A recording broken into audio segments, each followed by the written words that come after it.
오늘 하나님께서 우리에게 주시는 말씀은 열왕기상 19장 11절에서 21절까지의 말씀입니다. 열왕기상 19장 11절에서 21절까지의 말씀을 저와 여러분이 한 절씩 교독하시고 마지막 절인 21절을 함께 읽겠습니다. 여호와께서 이르시되 너는 나가서 여호와 앞에서 산에 서라 하시더니 여호와께서 지나가시는데 여호와의 앞에 크고 강한 바람이 산을 가르고 바위를 부수나 바람 가운데 여호와께서 계시지 아니하며 바람 후에 지진이 있으나 지진 가운데서도 여호와께서 계시지 아니하며 또 지진 후에 불이 있으나 불 가운데에서 여호와께서 계시지 아니하더니 불 후에 세미한 소리가 있는지라. 엘리야가 듣고 겉옷으로 얼굴을 가리고 나가 굴 어귀에 서매 소리가 그에게 임하여 이르시되 엘리야야 내가 어찌하여 여기 있느냐. 그가 대답하되 내가 만군의 하나님 여호와께 열심히 유별이오니 이는 이스라엘 자손이 주의 언약을 버리고 주의 제단을 헐며 칼로 주의 선지자들을 죽였사오며 오직 찾으려 빼앗아 하나이다.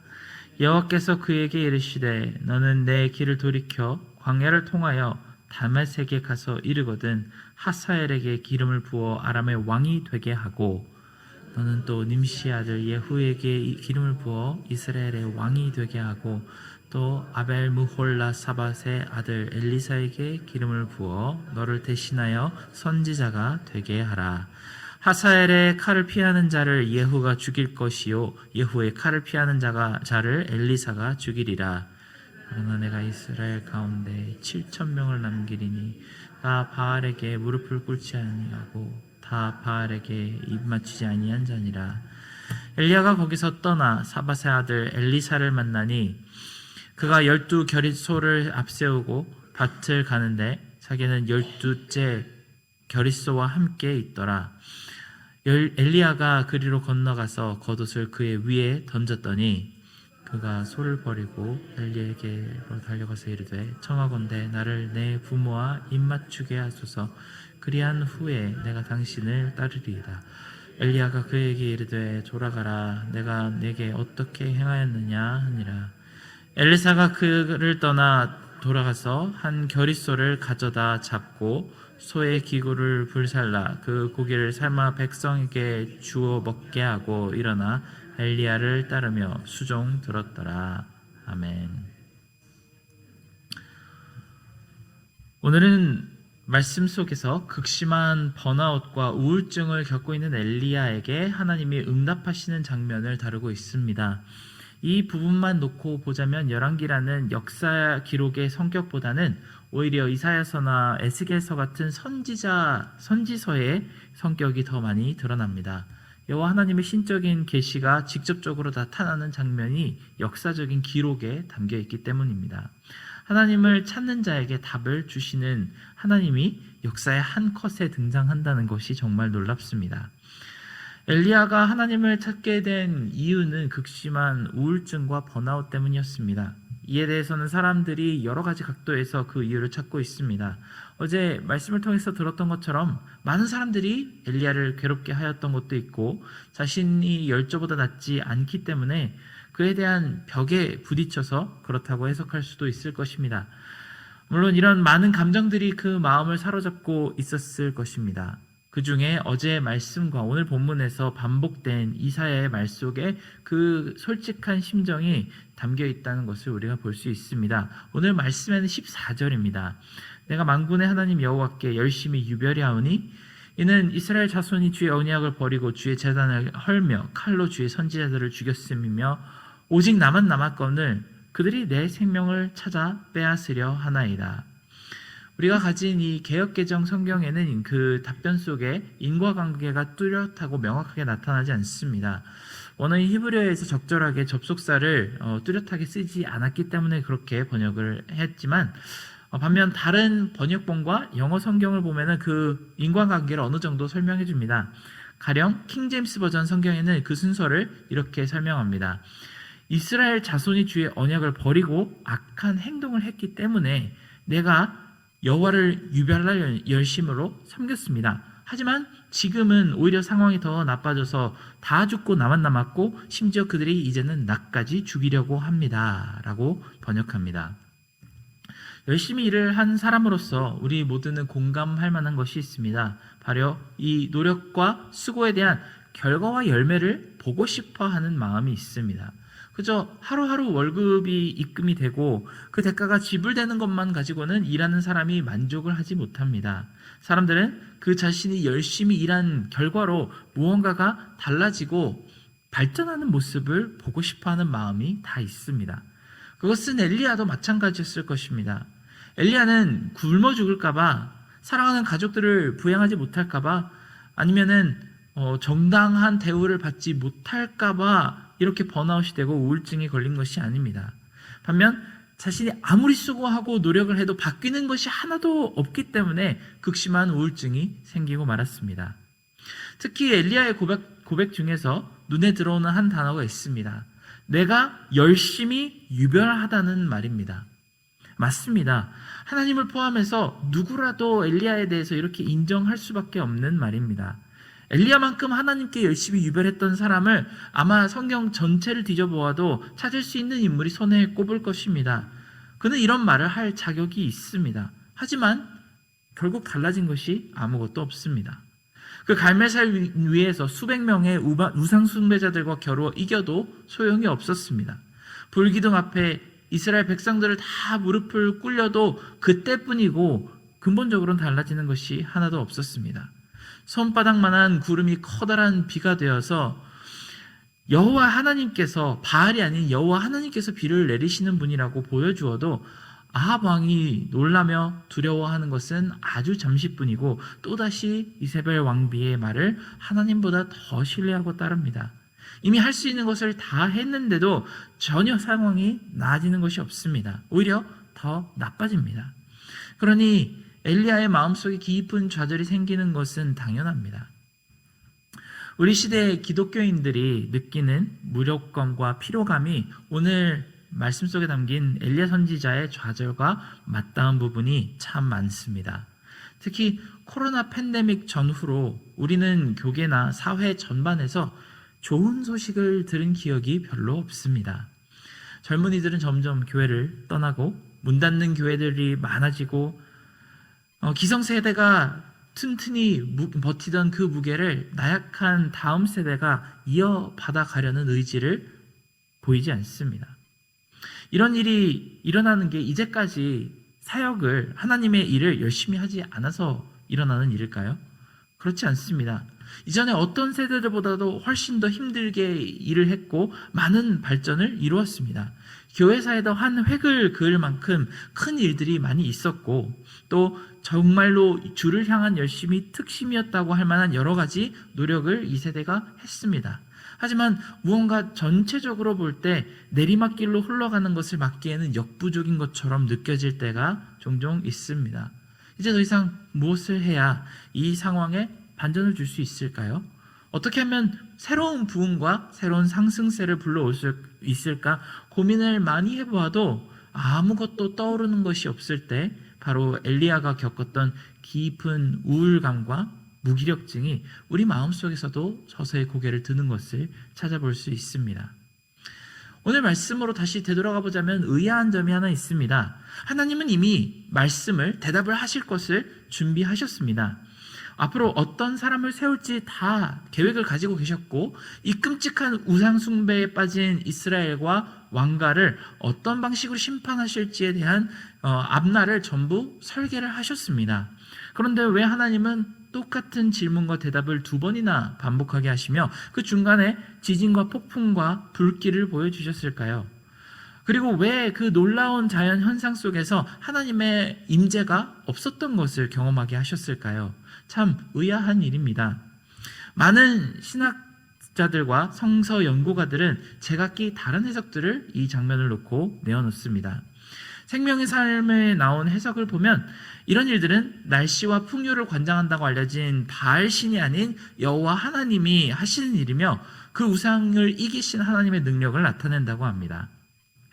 매튜 헨리라는 유명한 주석가 해석을 보면 이런 현상들은 곧 뒤에 있을 하나님의 임재를 예견한다고도 하며, 반대로 또 어떤 주석을 보면 이런 화려한 현상들로 하나님은 일하지 않으시며 그 뒤에 나오는 세밀한 음성 가운데서 하나님은 일하신다고 해석을 하는 경우도 있습니다. 안타깝게도 성경 내에는 이 현상의 뜻이 무엇인지 분명하게 설명하는 부분이 없습니다. 또한 신학자들 사이에서도 뚜렷하게 이 현상이 나타내는 의미가 무엇인지를 설명하는 보편적인 의견 또한 부족하게 저 또한 자신 있게 이 지진과 불과 폭풍의 의미가 무엇인지 알려드리지는 못합니다. 하지만 인간이 바라는 하나님의 일과 하나님이 실제로 하시는 일의 방식 차이가 이런 심볼 안에서는 어느 정도 보이는 듯합니다. 갈멜산에 떨어진 불기둥은 그 자리에 모인 사람들을 잠시 두렵게 했지만 마음을 바꾸지는 못했습니다. 오랫동안 이어진 대흉년과 그 뒤에 이어졌던 큰 비 또한 사람들의 생각을 잠시 동안 뒤흔들 수 있었지만 되돌이키지는 못했습니다.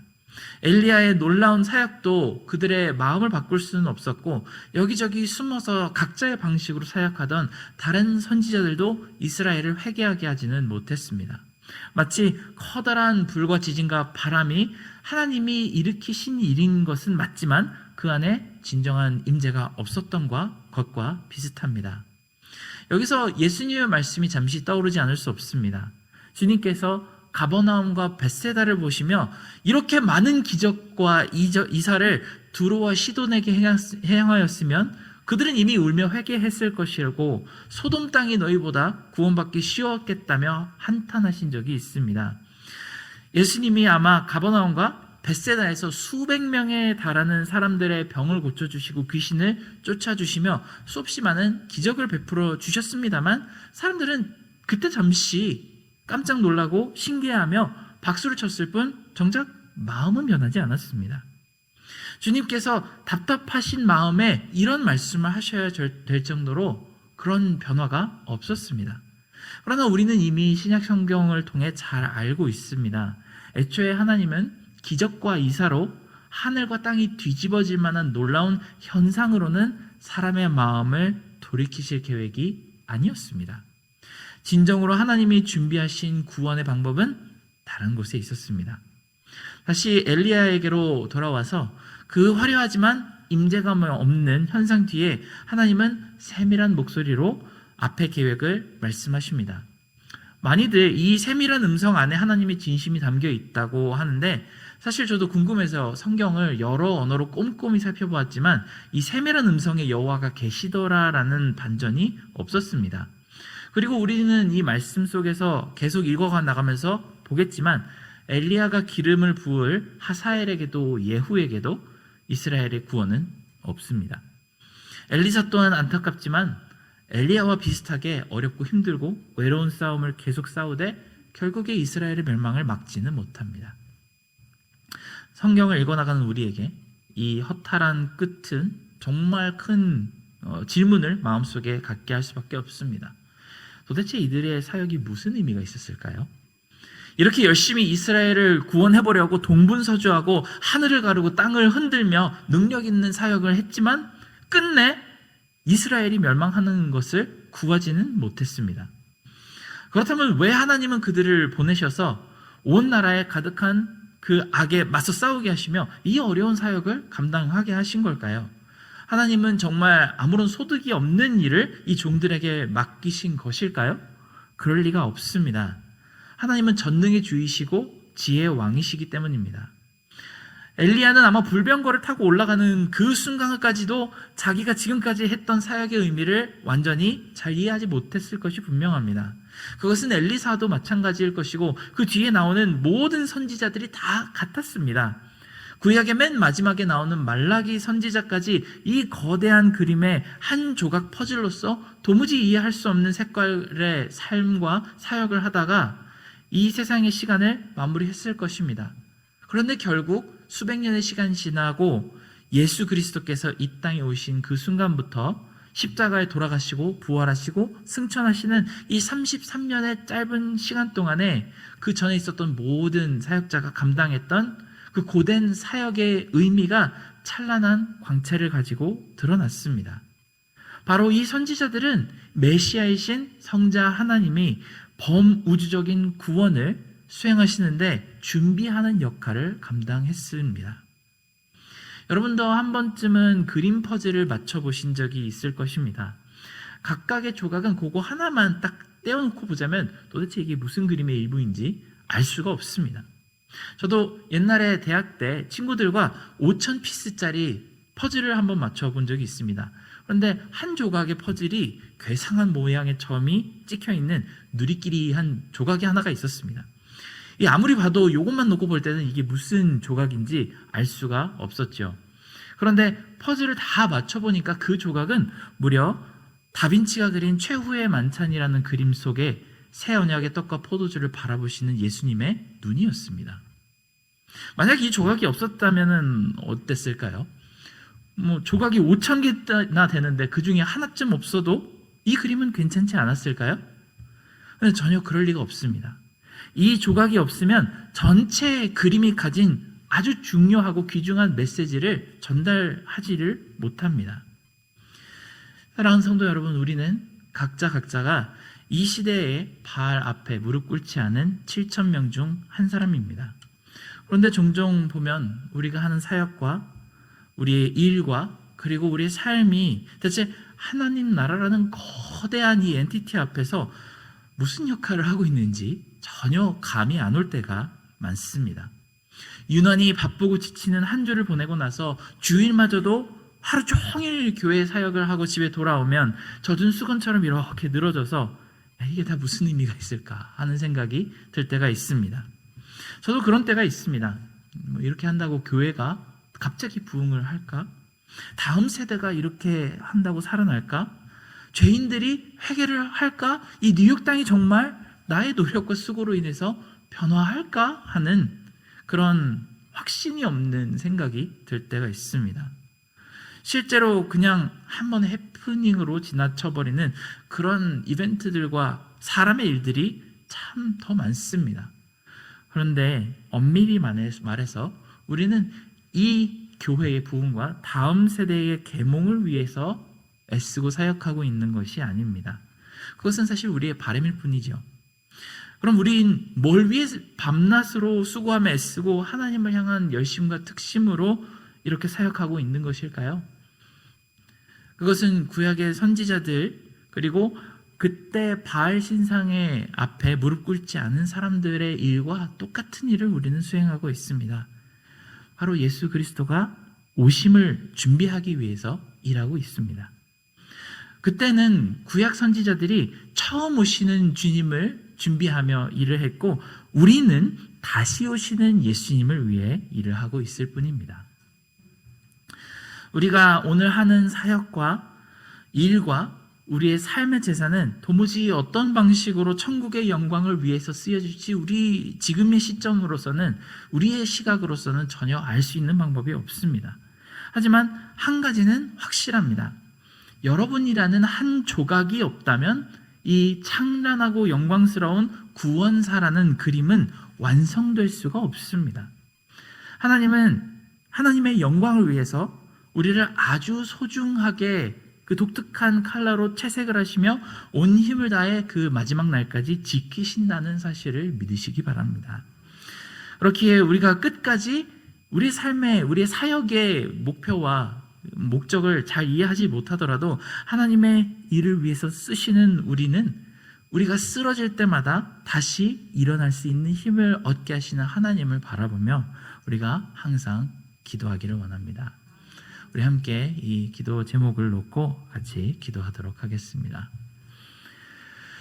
사랑하는 하나님 아버지, 우리 미련한 인생은 우리 인생의 목표와 진정한 의미를 깨닫지 못하고 하루하루 흘러갈 때가 참 많습니다. 정말 하나님을 믿고 난 뒤 열심과 특심을 내어서 하나님을 섬기지만 이것이 우리 주변을, 우리의 삶을, 우리의 교회와 다음 세대를 바꾸지 못하는 것을 보고 우리 마음에 깊은 낙심과 좌절이 들 때가 많음을 또한 고백합니다. 하지만 하나님, 우리가 우리의 일을 하는 것이 아니고 하나님께서 하시는 일에 아주 작은 한 조각으로 들어가 있는 이 상황을 우리가 알게 하시고, 우리가 아니면 구원사를 마칠 수 없으신 하나님이 얼마나 큰 능력과 사랑으로 우리를 보호하고 계신지, 그것을 깨닫고 우리가 예수님께서 다시 오시는 그날을 묵묵히 잘 준비할 수 있는 그런 이 시대의 선지자들로 세워주시기를 간절히 기도드립니다. 모든 은혜 감사드리며 예수님의 이름으로 기도드렸습니다. 아멘.